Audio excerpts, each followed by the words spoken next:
I guess this is what it feels like to be 21. I just celebrated a birthday yesterday, guys, and I officially turned 41. Yeah, crazy.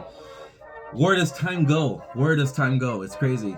So that's what my week's been like so far. Just kind of prepping up for the birthday celebration, in which, man, I had a great time. However, check this out, guys. If you guys like mezcal, I highly recommend buying this bottle. It's really good. Very sweet, guys. Very sweet. It's a chaser, kind of like you just zip on it, kind of like that. You don't take a shot, you're not taking shots. You zip on it, man. Really good stuff. Nice, fine bottle. Thank you, George, my buddy, who brought this to my house when they came over.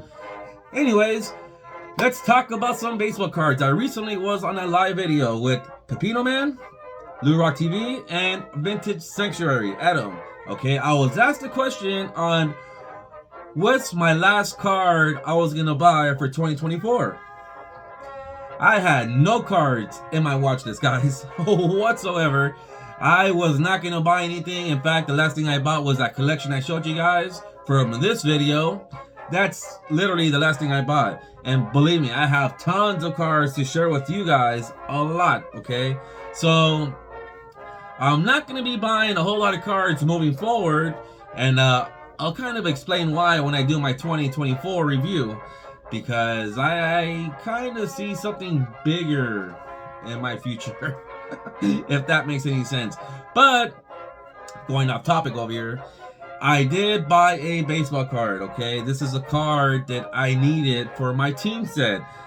That should be a clue, guys. There's only one official team set that I was putting together, and if you've been following my channel for a while, you know what that team set is. The second clue I have for you guys is it's this team. Yeah. Oh yeah. I'm officially down to only one card to complete that team set. Wow, that's crazy. So let me show you guys what I got. So come follow me. All right, guys, you guys ready to see the last card I bought for 2024?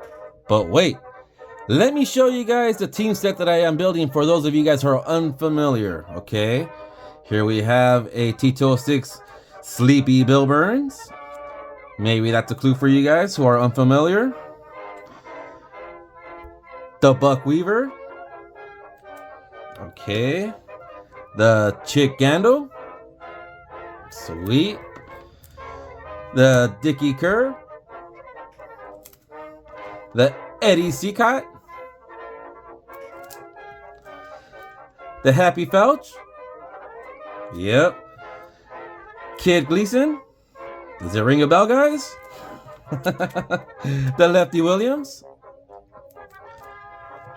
The Ray Shock. The Swede Riceberg. Yep. The 1919 Black Sox, guys. That's what this is. You all know that. Of course.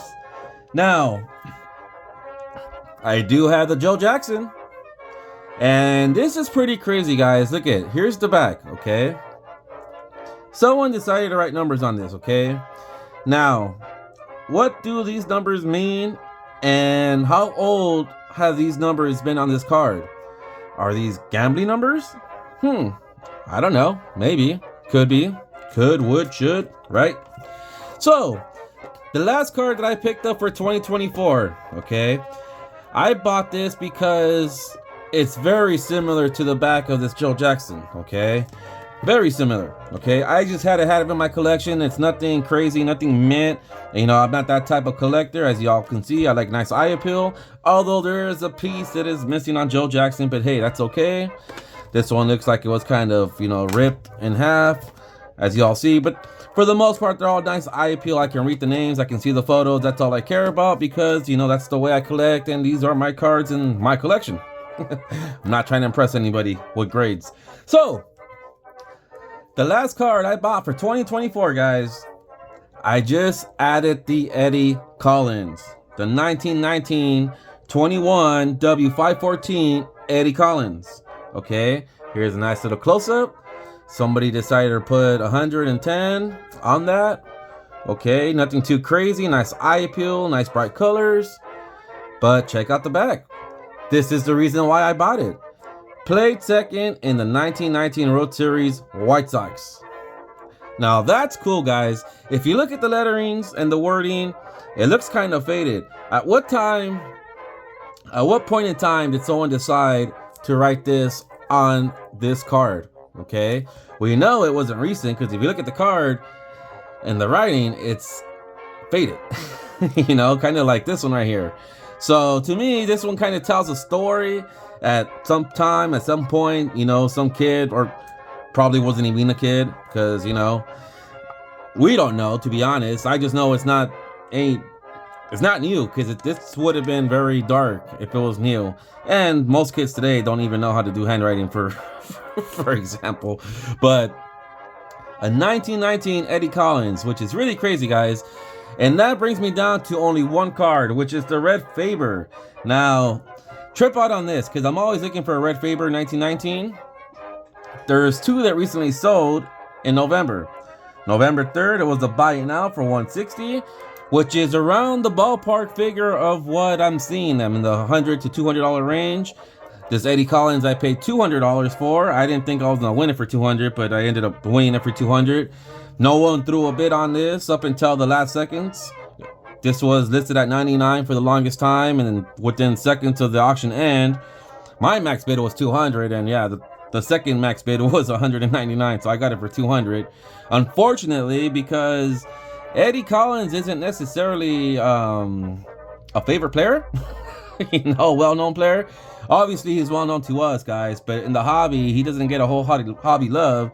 This card all day was a $50 card pre-2020. In fact, I bought this Eddie Collins, I think it was last year, auction style, and I paid $51 for it. That just shows you that no one really cares for Eddie Collins. You know, that's my point I'm trying to make. And going back to Red Faber, he's like an Eddie Collins, like no one cares about him. So I saw a second auction that ended November 10. I don't know how I missed it, but it was auction style, and that one sold for $31. So with the next card that I get to complete this run, which is that Red Faber card, I think I'm just gonna wait it out and wait for an auction style before, you know, I pull a trigger on anything, because $160 for a card that, you know, no one really cares for, it's kind of pricey even for a 1919 W514. So hopefully I can come across a nice copy for, you know, a good price. Let's just say that, you know, next year in 2025. And it gives me hope, because the one in November 10th sold for $31. So I'm one card shy on completing the complete 1919 Black Sox. Crazy, guys, crazy. And wow, this is really crazy. Yeah, this is really crazy, guys. Something that took me a quite long time to complete. The Joe Jackson was the second card I had and owned. In fact, this was the second time I tried building it. I was always missing like one or two cards, but I always had the Joe Jackson, and I always had the Buck Weaver. And yeah, I ended up selling them, and then you know, try to do it again, and I've actually completed all the players that were banned. Now it's just time to complete the whole set, and I'm one card short. Crazy, guys, crazy. Well, that's my last card, guys, of 2024. I don't think I'm gonna be buying a baseball card anytime soon, so I'll explain that to you guys in the 2024 year-end review. Until then, I'll see you guys in the next one. Toodles!